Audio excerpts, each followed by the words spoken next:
SGA scoring 36 points as the Thunder top the league-leading Celtics for their 5th straight win.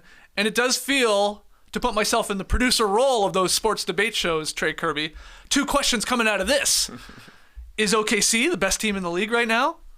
And possibly, where is SGA on the MVP rankings? How high does he go? Because this is a really, really fun game. Great win. We watched it on playback. But what do you think to those, to those 2 questions, really? I think the Thunder are good. Okay. I'll say that. That's not a hot take. I'll say that. Also, Skeets, I think Shai Gilgeous-Alexander is pretty good. Ooh, jeez. Yeah, coming with all heaters today. The question is, are the Thunder title contenders? And to that I say, put them in that tier, at the very bottom of that tier, because we got to see something. Yeah. They haven't won a playoff series together. Yeah. But they're still one of the best teams in the league. They're top 5 on both sides of the ball. They've got an MVP candidate in Shai Gilgeous-Alexander, who is in the early part of the prime of his career and has a game that will seemingly translate well to the biggest moments in the playoffs. He's good at getting to the line for the most part. Though even if the grifting doesn't come through, he's great in the mid-range. Got to make contested mid-range jumpers in the playoff, and Shai has definitely got that. I saw that he's now up to 3rd on Basketball Reference's MVP tracker. So I think at worst, he's 3rd in the MVP rankings right now. It's hard for him, I think, at this point to jump Joel Embiid, who had a 30-point triple-double in 3 quarters last night, and also Nikola Jokic, who has missed 3 shots in the past week. The guy's putting up great numbers as well. Shai obviously is the MVP for this Thunder team, and he looked like it last night. So I think with the way he's playing, he's got to be an MVP candidate. And I think with the way the Thunder are playing, you at least got to put him in the upper echelon of teams in the NBA. You agree with that?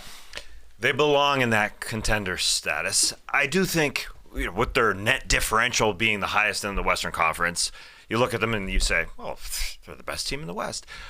But those other teams have been in the postseason, I think are saving it a little bit for the postseason, but OKC is just doing it each and every game, so it makes them a contender, sure. Yeah, we just got to see them there. And the reason why I say they're that good in the regular season, because they perform on both ends.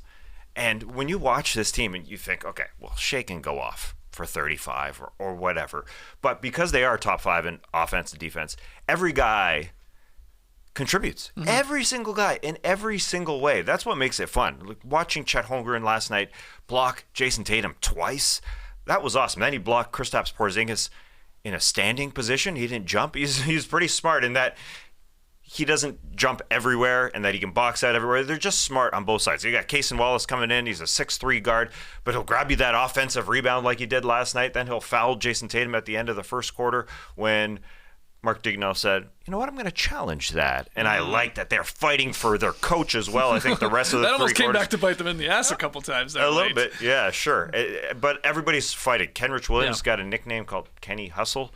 I don't know about that. But anyways, everybody was hitting threes in this game. They could do it on both ends, every single guy. And obviously offensively, I mean, I think they got a little lucky in this game with everybody just splashing. They're literally just splashing. Giddey hit 4. Chet hit 3, Shai hit 3, tying his season high. He's shooting the 3 a little bit more this year than last year. J-Dub hit a couple, hit that big shot from the middle of the lane. So, yeah, put him in the status, put him in that conversation. I don't see what's wrong with that. When you see basically 1 through 9, 1 through 10, they all are good. Every single one of them. We can go through the entire roster. Yeah, and this just isn't one big statement win over the Celtics last night. You go over the past 2 weeks, SGA's Thunder have beaten Jokic's Nuggets twice in Denver. Once SGA with the game winner, the second game with the 40 burger. So that could maybe have some people bumping SGA ahead of Jokic in an MVP rankings right now, but I'm with you. It's probably Embiid, Jokic, and then SGA. And then OKC beat the Wolves the day after Christmas, and then obviously the Celtics there on Tuesday night. So you look at that, zoom out. The Thunder just went 4-0 versus the defending champs and the top seeds in either conference. So this is a hell of a run they're on. And you're right. It was SGA, but it was Holmgren chipping in. It was Giddey with his most, explosive offensive game of the season. Season high 23 points. This is a guy that doesn't, usually go for those type of numbers. And they held on in the end because it was a fun sequence at the end. Derek White hit that moonshot three-pointer in the corner with about 40 seconds to go. That cut the lead to 2. But then you said it there, Tass.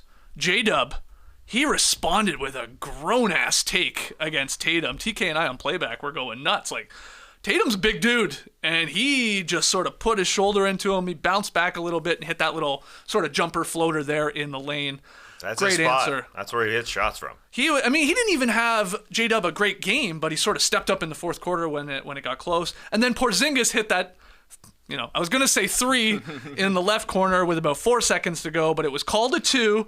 The official was all over that one, man. He was like, that's a 2, that's a 2, that's a 2. He was like, just like going nuts about it. Let me go prove it. Yeah, and then they looked at it. It didn't take long because he was on the line. It wasn't a LeBron situation here. No, they got that one right. But a good, entertaining ending because OKC looked like they were going to run away with this one. They were up 18 points with about 8 minutes or so to go, and Boston, because they're so good, got back into this game. I just couldn't believe the offensive execution from both teams. These are good defensive teams. They switch a lot. They got a lot of great guys that can play you one-on-one. They're obviously talking out there. And it didn't matter on this night. 33 and 34 assists for Boston and OKC, respectively, in this game. And if you watched it, you're like, holy crap, yeah, they're good. They share the ball, man, and these guys can score. It was fun. Fun. Yeah, it was fun. But I'm with Tess. I do think the Thunder, this was a great game for the Thunder to get 4 threes from Giddey, who was shooting wide open shots every single time. He's only hit 4 threes twice so far this season. Shea, like you're saying, hit 3. He's only hit 3 threes in a game 3 times this season. The Thunder ended up hitting 18. That was the 8th time this season they've hit that many. It was kind of a fluky night shooting-wise for the Thunder, but that was also the game plan for the Celtics. They were happy to let Giddey shoot. They were happy to go under screens from Shea and let him pop threes, but the Thunder made him pay, which I thought was huge. And then Chet, I thought, was awesome. This guy has got the clutch gene already in year 1.5, whatever you want to call it. He made 2 big threes late in the fourth quarter. I think probably only one of them goes down as a clutch shot because it was a 6-point game when he made it. Nonetheless, so far this season, Chet is 57% from the field and 44% from 3 in clutch situations. And they've played quite a few of them. He obviously hit that big shot against the Warriors earlier this season. And then that take by Jalen Williams, that was really nice, especially on Tatum, because Tatum locked down Shai Gilgeous-Alexander in the fourth quarter. No made shots for Shai in the fourth, got to the line, made 3 free throws, and some of those were including foul situations right at the end, but that's why Jalen Williams started taking over, and then on that last shot, Tatum was out on Williams, and he just bumped him out of the way. Those are two big wings at this point. That was a really, really impressive shot, but yeah, we got to just bind Kristaps Porzingis' feet. These toes, man. These toes are getting in the way. He said he was nervous shooting it from the corner. He's like, when I shoot, I take a big step with my right foot. Took a big step with his right foot, and it was right there. That's right. He was behind the line when he got the ball, and if he had just gone straight up, it's a 3-pointer, but yeah, he takes that one step forward, and he's clearly on the line. We were debating last night if there's a way for guys to start painting their shoes to make it look like the court. So it looks like they're always behind the line. So painted brown. Yeah, brown beige. shoes. Who had the brown shoes? Jamal Murray at one point? Jamal Murray wore brown shoes, yeah. Anyway, you got to try to get creative here to trick the referees when you're on the line. But yeah, he was well over it. For sure. But I love how Kristaps, even though he wasn't going to guard Chet Holmgren at the 3-point line every single possession, Chet would just step into threes. The thing about OKC and why you can put them in the contender status is because they're so confident on every possession. Mm-hmm. Chet gets the 3-point shot with 18, 19 left on the shot clock. You'd think, okay, let's rotate the ball a little bit. But he just stepped into every single 3 he took early in the possession, and it looked so good. And Jalen Williams didn't look amazing throughout the game, but that is his home just inside that free throw line. So that's how confident they are, fourth quarter, to be doing it like that. And then, the other Jalen Williams obviously hitting shots too. So everybody splashing. And yeah, the Celtics, this was the difference. They both took 43s last night, each team. One hit 18, one hit 15. They're both damn good. And so you're playing in OKC. They won the game. Going to Boston, that would probably have home court advantage. They'd probably win that game, but it's just a damn good team. It'll be a fun finals matchup if it somehow happens, this year or moving forward. The other reason the Celtics lost is Jaylen Brown was garbage. 4 of 18. Right. 0 of 8 from 3. Now, he did score in the fourth quarter. He was doing what J-Dub did there for OKC, but he had some brutal turnovers as well. It was just a really bad Jaylen Brown game. Not a good one. And then Drew Holiday, too, to the point where he wasn't even out there for the final 5 minutes. Joe Mazzulla sort of going away from him. So despite their two starters playing poorly, they've still almost pulled this off with the way Porzingis played, especially in the first half, and then Tatum as a superstar he is for Boston.